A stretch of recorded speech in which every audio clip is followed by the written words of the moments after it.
프랑스의 수학자이고 유실론 철학자이며 아주 신실한 크리스찬인 이 파스칼이 그의 책 팡세에서 인간은 자연 가운데 가장 약한 하나의 갈대에 불과하다. 그러나 그것은 생각하는 갈대다. 이런 말로 인간을 이해를 했는데요. 파스칼은 사고하지 아니하는 생각이 없는 그런 인간은 상상할 수 없고 그것은 돌이나 짐승에 불과하다 말하는 것처럼 우리가 인간이 생각하는 것 이것이야말로 인간을 인간답게 또 위대하게 존엄성 있는 존재라고 이렇게 말할 수 있습니다. 대륙의 합리론의 아버지라고 하는 이 데카르트도 이와 비슷한 이야기를 했는데요. 라틴어로 이 코기토 에르고 숨, 아마 대학 철학 시간에 다 배운 줄 아는데요. 코기토 에르고 숨, 나는 생각한다, 고로 존재한다. 아주 유명한 말을 했는데요. 인간이 생각하지 않는다면은 존재 가치가 없다는 것. 생각하기 때문에 존재 가치가 있다. 그래서 코기토 에르고 숨이라는 유명한 말을 남겼습니다. 하나님께서는 우리 인간을 하나님의 형상대로 지으실 때에 다른 모든 피조물과 달리 우리에게 이성, 생각할 수 있는 것을 주어서 창조를 하셨는데, 그런데 오늘날 현대인들, 특별히 런던 같이 복잡한 바쁜 도시 생활하는 이런 사람들은 바쁜 생활 이 패턴 때문에 깊이 생각하는 것을 싫어합니다. 그래서 감각적이고 적극적인 것들 이런 것들을 좋아하게 되는데요. 하나님의 백성들은 이 시대를 본받지 말고 했기 때문에 아무리 바쁜 이런 문화 속에 산다 하더라도 우리는 교회는 또 성도들은 깊게 생각해야 되는데 우리도 이러한 세상적인 경향을 본받아가고 있는 것을 볼 수 있는데요. 거룩하고 영광스러운 하나님께 드려지는 이 예배에 오직 초점은 하나님께만 맞춰져야 되는 이 예배가 이제는 사람들에게 초점이 맞추어져서 더 재미있게 더 흥미롭게 예배를 거기에 관심이 더 쏟아지고 소비자는 왕이다라는 그 판매 전략처럼 이 청중들을 기쁘게 해주는 예배의 전략을 세우고 이러한 교회에 수많은 소비자들, 청중들이 모여드는 것이 오늘날 교회 현실이에요. 오늘 한국에서 성장하는 그런 교회의 목사님들의 설교를 여러분 인터넷을 통해서 한번 들어보십시오. 그들의 설교를 들어보면 재밌어요. 첫째는 지루하지 않습니다. 그런데 무거운 주제들, 죄의 문제, 회개의 문제, 죄와 지옥, 고난 이런 말씀들은 없고요. 축복과 은혜, 감사, 위로 이런 것이 주된 설교의 내용입니다. 심각하게 생각하고 그 말씀을 일주일 동안 묵상하고 되새기는 그런 영성 깊은 말씀들은 거의 다 사라지고 아주 부담감이 없이 그냥 그 즉석에서 듣고 우리 감성을 기쁘게 하고 웃고 즐겁게 해주는 그런 식의 설교들을 오늘날 교인들이 참 좋아합니다. 기독교 서점에 가보면은 신학적인 깊이와 교리와 영성이 깊은 이런 두꺼운 책들은 오늘날 거의 안 팔리고요. 아주 얇은 책들, 가벼운 주제를 다룬 이런 책들이 베스트셀러가 되는 것을 보게 됩니다.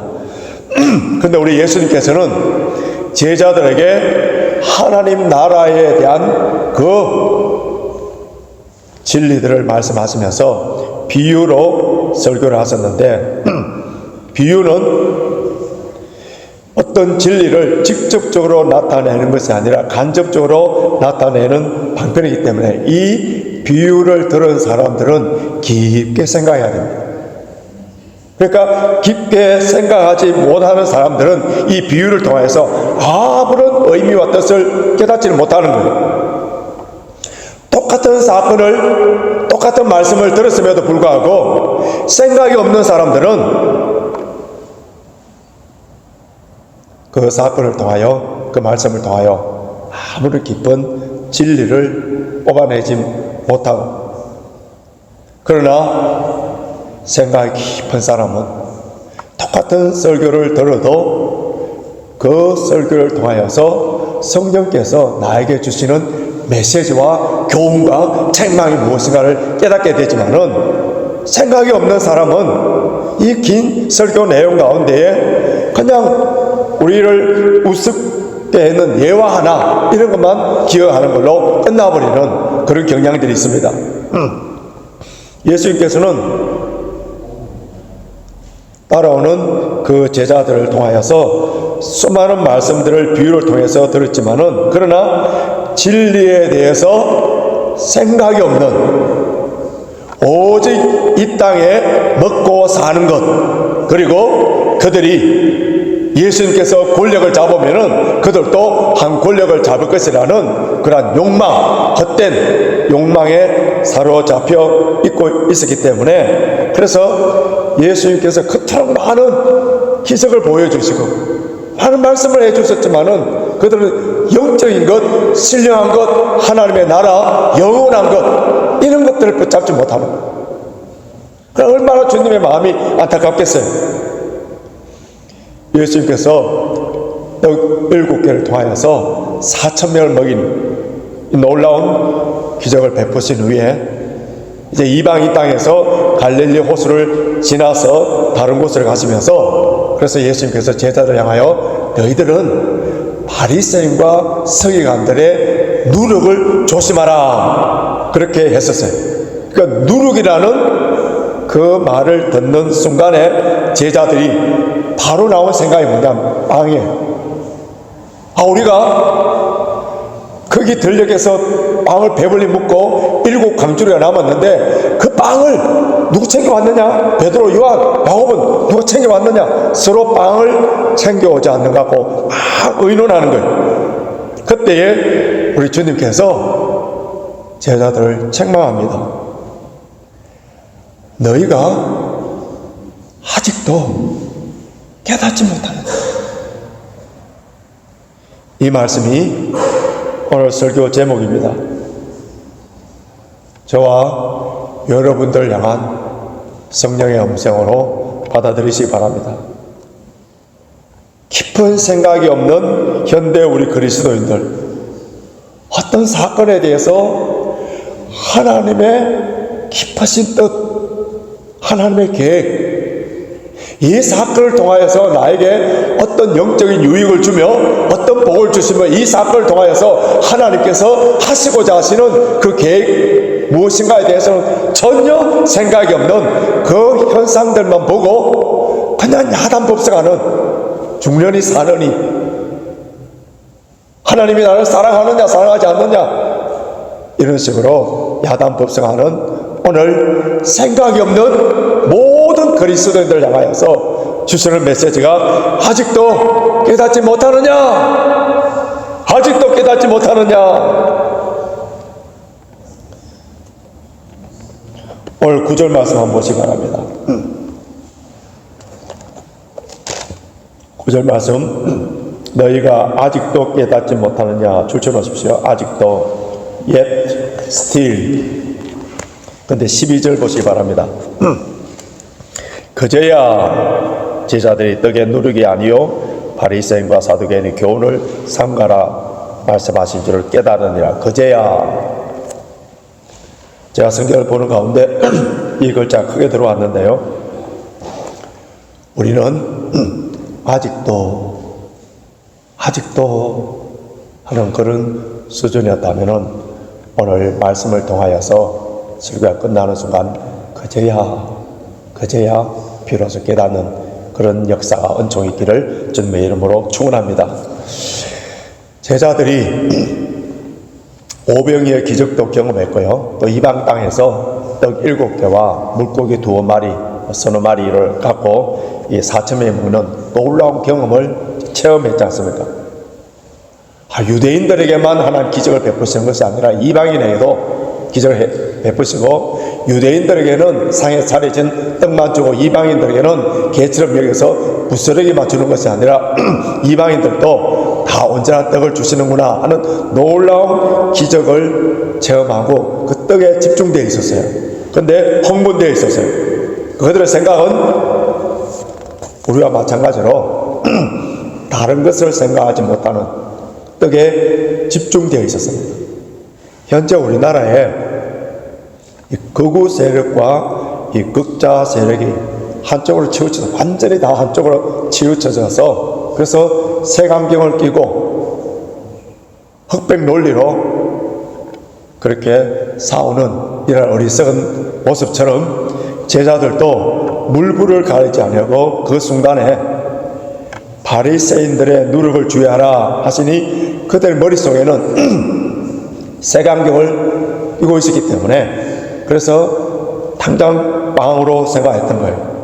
예수님께서 제자들에게 처음부터 바리새인과 서기관들의 교훈을 삼가하라 했다면은 이것은 누룩 교훈이구나 이렇게 생각할 텐데, 그러지 아니하시고 누룩이라 하신 이유가 있어요. 성경에 보면은 누룩을 언급할 때 양면성을 갖고 언급합니다. 누룩에 대해서 긍정적인 면과 부정적인 면이 있는데 우리가 앞에서 본 것처럼 예수님께서 천국을 비유할 때도 누룩을 갖고 이야기했었어요. 이건 누룩의 긍정적인 의미인데, 천국은 마치 여자가 가루 서말 속에 갖다 넣어 전부 부풀게 한 누룩 같으니, 이 누룩에 대한 긍정적인 비유입니다. 그런데 오늘 이 본문의 말씀은 누룩을 주의하라, 이것은 부정적인 의미로 사용했는데요. 누룩은 집에서 이스트를 갖고 이제 빵을 구울 때 어떻습니까? 조용히 스며들어서 밀가루 전체를 다 부풀게 만드는 그러한 효과가 있는 것처럼 바리새인과 사두개인들이 가르침이 겉으로는 잘 드러나지 않지만은 그것이 우리의 영혼과 정신과 이 모든 것들에 대해서 다 오염시키는 나쁜 악한 가르침이라는 거예요. 그리고 이것이 마치 누룩을 넣으면 땅이 다 부풀어 오는 것처럼 급속도로 번져간다는 거예요.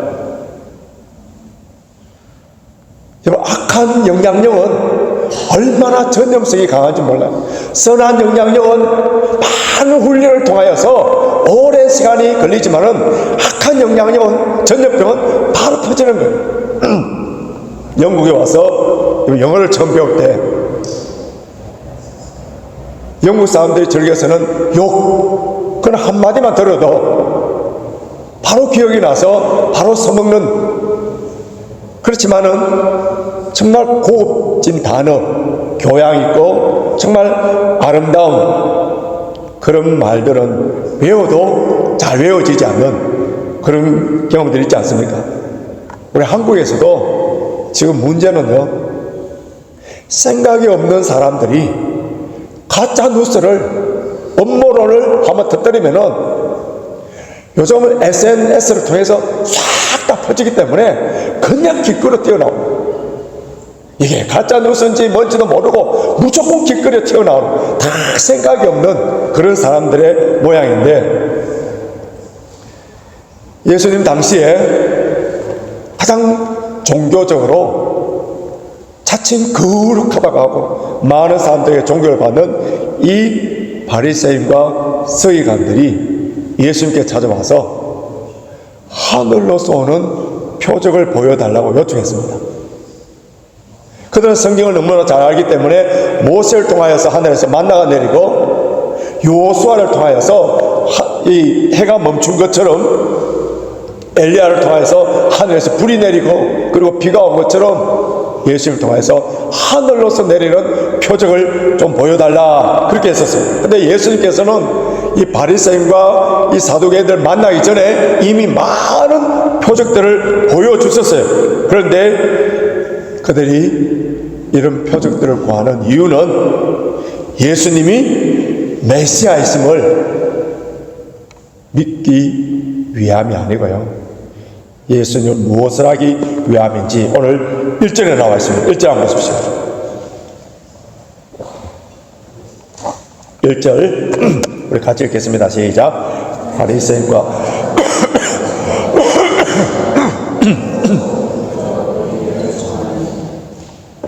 예수를 시험하여 하는 요 단어, 헬라어 단어가, 똑같은 단어가 어디 나오냐 하면은 마태복음 4장에 마귀가 예수님을 시험하기 위해서 사용했던 단어 똑같습니다. 마귀는 뭐라고 하냐면은 너가 만일 하나님의 아들이거든 돌을 갖고 떡을 만들어, 그리고 성전 꼭대기에서 뛰어내려라, 그렇게 예수님을 시험할 때 예수님께서는 어떤 표적이나 기적을 보여주신 것이 아니라 하나님의 말씀으로 하나님의 아들이심을 보여주시고 뿐만 아니라 말씀으로 사탄을 물리쳤었어요.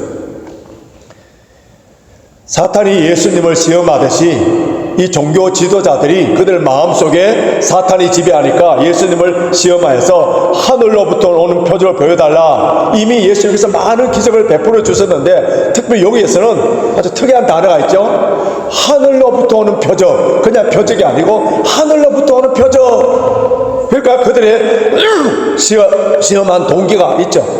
지금까지 예수님께서 보여주신 그 모든 표적들은 바알세불 귀신의 왕이들, 귀신에 의해서 보여준 표적이든지 아니면은 그 당시에 이방 종교나 신비의 종교를 통하여서 일어났던 사람의 능력으로 일어났던 그런 표적과 같기 때문에, 그래서 너가 하나님의 아들이라면은 하늘로부터 오는 그런 표적을 내 앞에, 우리 앞에 한번 보여봐라, 그렇게 시험한 거예요. 그때 주님께서 그 시험, 그들의 마음을 보시고 뭐라고 하느냐 하면은 악하고 엄란한 세대가 표적을 구한 거죠. 악하고 엄란한 세대가 표적을 구한. 그래서 나는 요나의 표적밖에 보여줄 표적이 없다. 그들은 스스로 자화자찬하여서 가장 거룩하고 하나님을 가장 잘 섬기고 온 백성들에게 하나님을 잘 섬기는 자로서 존경을 받는 자로 생각했는데 예수님께서는 그들을 향하여 악하고 엄란한 자다 그렇게 합니다. 여기서 엄란하다는 말은 성적으로 부패하고 타락했다는 그런 말보다는요, 영적으로 신랑이신 예수님에 대한 순수한 믿음이 없다는 거예요. 예수님이 하나님의 아들이고 구약에서 예언된 그 메시아임을 믿지 못하고 예수님을 신뢰하지 못하니까, 믿음이 없으니까 표적을 보여달라는 거예요.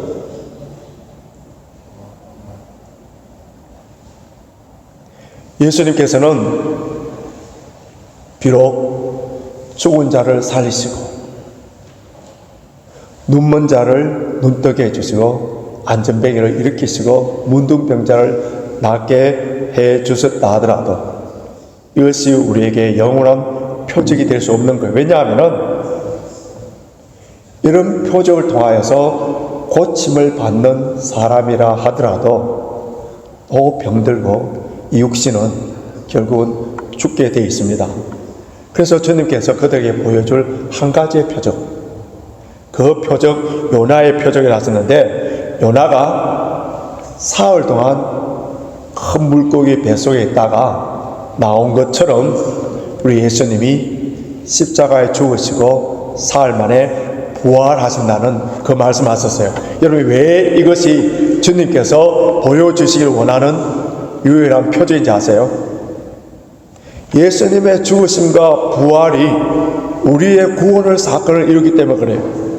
사망의 죄의 권세에서 해방시켜준 사건이기 때문에 그렇습니다. 하나님과 우리와 원수되었던 그 관계를 예수님의 죽으심과 부활을 통하여서 그 관계를 깨뜨리시고 화해시켜 주시는 그 사건이기 때문에, 그래서 예수님의 십자가의 죽으심과 부활이 예수님께서 보여주실 수 있는 가장 위대한 표적이라는 거예요. 예수님께서 행하신 그 모든 표적들, 가나의 혼인잔치든 병을 낫게 하든 죽는 사람이 살아나든, 이 모든 표적들의 그 목적이 뭡니까? 예수님이 하나님의 아들이시고 우리의 구세주라는 것을 믿게 하기 위함. 그러기 위해서 예수님께서 표적들을 보여주신 거예요. 여러분, 오늘날 병 고치는 이런 역사는요, 다 종교에서 일어나요. 우리 매주 수요일마다 저 교육관에서 요가팀들이 와서 요가를 하는데, 이 요가를 통해서도 병 고치는 일들이 일어납니다. 그런데 우리 죄를 위하여서 십자가에 죽으시고 부활하신 사건, 어떤 다른 종교에서도 흉내낼 수 없는 역사상 가장 유일한 인류 최대의 사건, 굿뉴스. 그런데 이러한 십자가의 사건, 십자가의 능력, 십자가의 은혜, 이것을 알지 못하도록, 희미하게 만들도록, 그것과 거리를 멀도록 만드는 그 어떤 모든 가르침은 뭐라고요? 기독교에 있어서 바로 누룩이라는 거예요. 지금은요, 참과 거짓, 빛과 어둠, 이 뒤섞여 있는 세상에 사탄도 자기를 광명한 천사로 나타내고, 사탄의 일꾼들도 의의 일꾼처럼 가장하는 거예요. 그래서 우리는 신비한 현상들이 일어난다고 해서 그것이 다 하나님의 기적이라고 믿으면 안 되는 거예요.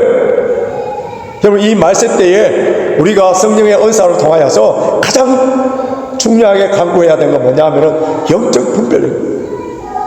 영적 분별이에요. 우리에게 주시는 가장 큰 표적이 무엇입니까? 영이신 하나님이 사람의 몸을 입고 처녀의 몸으로 이 세상에 태어나셔서 죄가 없으신 예수님께서 십자가에 죽으시고 부활한 사건. 그래서 우리가 예수 믿는 하나님의 자녀들은 돈이 많은 것, 건강한 것, 자녀가 잘된 것, 이런 것이 자랑이 아니라 우리의 유일한 자랑은 예수 그리스도의 십자가와 부활에. 그럼 사도 바울은 죽은 자를 살려낸 사람, 많은 기적을 베풀었습니다. 뿐만 아니라 그는 많은 은사와 능력이 있었어요. 그는 삼층천에 천국에 올라가는 환상도 경험했던 거예요.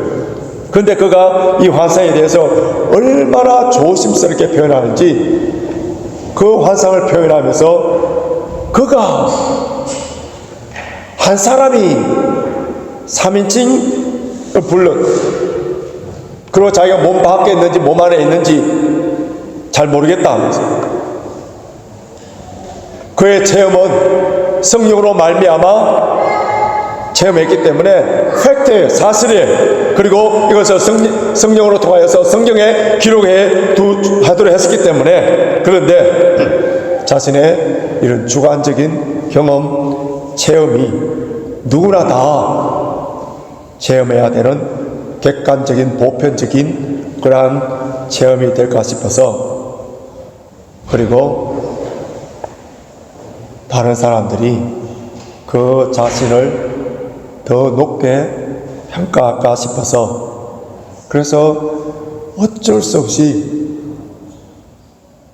그것을 언급하면서 자신의 어리석음을 용서해달라 하면서, 고린도후서 2장 2절에서는 예수 그리스도와 그의 십자가에 못 박히신 것 외에는 아무것도 알지 아니하기로 작정하였습니다. 바울이 이 체험 후에 깊은 질병이 하나 있었어요. 너무 괴로웠어요. 이것을 제거해달라고 간절히 기도하면서 놀라운 사실 하나 깨닫게 됩니다. 자신이 연약하여서 하나님께 매달릴 수밖에 없는 그때가 가장 강함이라는 것. 이 사실을 깨달은 후에 예수 그리스도의 십자가 부활에 대한 복음을 전하면서 당하는 약함과 모욕과 박해와 시련들에 대해서 자족할 뿐만 아니라 오히려 자랑스럽게 여겼다. 우리가 자랑해야 될 것은 질그릇인 내가 아니라 이 질그릇에 담겨져 있는 보화예요. 깨어지기 쉽고 병들기 쉬운 우리 질그릇을 통해서는 아무것도 자랑할 것이 없는데, 이러한 질그릇에 예수 그리스도의 보화, 복음, 예수 그리스도를 담아주신 그 하나님의 은혜의 사랑, 내 속에 있는 복음, 성령, 이것을 자랑해야 돼요. 우리 가운데는 너무 강하기 때문에 서임받지 못하는 사람들이 있지만은 약하기 때문에 서임받지 못하는 사람은 아무도 없어요. 오늘 본문에 등장하는 바리새인과 사두개인, 여기 한 그룹, 그리고 예수님을 따라다니는 그 제자 그룹, 완전히 다른 두 그룹이에요. 그런데 이들에게 공통점이 하나 있는데, 바리새인들은 자기들의 종교적인 열심에 빠져서 자기들이 원하는 표적을 구하였고, 제자들은 떡이 없기 때문에 자기들이 원하는 물질 문제를 구했었어요. 염려했었어요. 그런데 바리새인들이 구하는 종교적인 표적과 제자들이 먹는 문제, 빵의 문제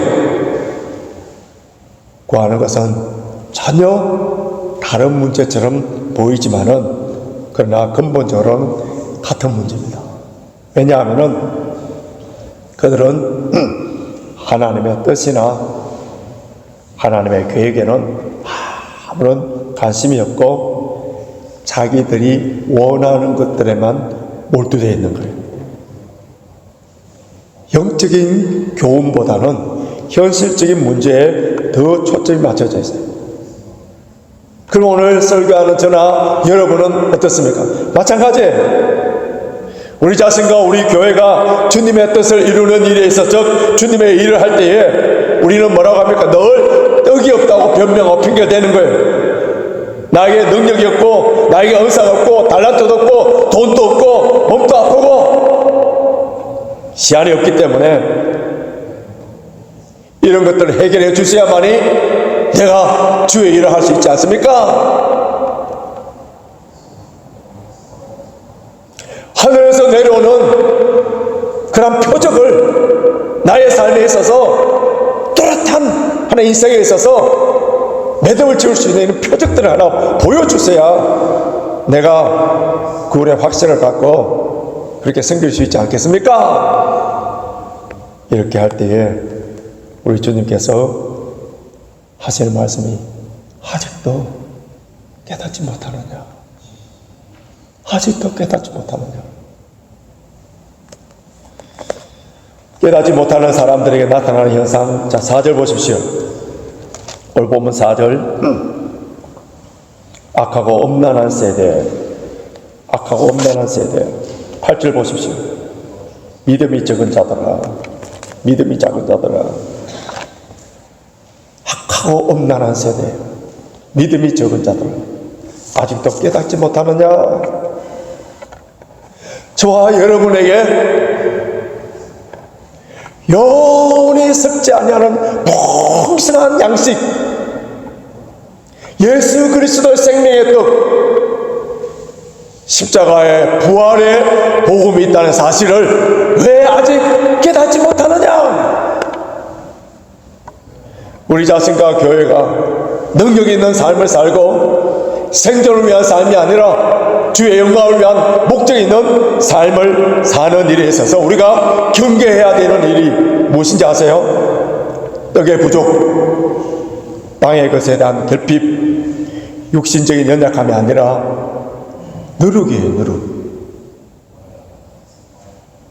하늘에서 내려오는 표적을 보여야만이 능력 있는 삶을 살 수 있다는 잘못된 가르침, 물질이 풍성하고 건강하고 모든 것이 형통함, 이러한 삶만이 하나님의 축복받은 삶이라고 가르치는 바울처럼, 디모데처럼 몸이 병이 들 때에 믿음이 없는 사람처럼 인식하고 가르치는 것이, 이것이 바로 누룩이에요. 누룩.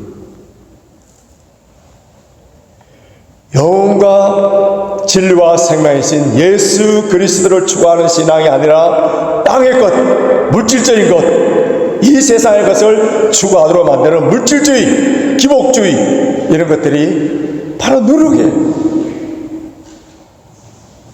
예수님의 십자가와 그 부활에 깊은 신앙의 뿌리를 내리지 못하고 예수님을 시험하듯이 표적만 구하는, 이것이 바로 불신앙이고 바로 누룩이에요. 오늘날도 우리는 바리새인들의 누룩에 쉽게 간염될 수 있는 위험에 노출되어 있습니다.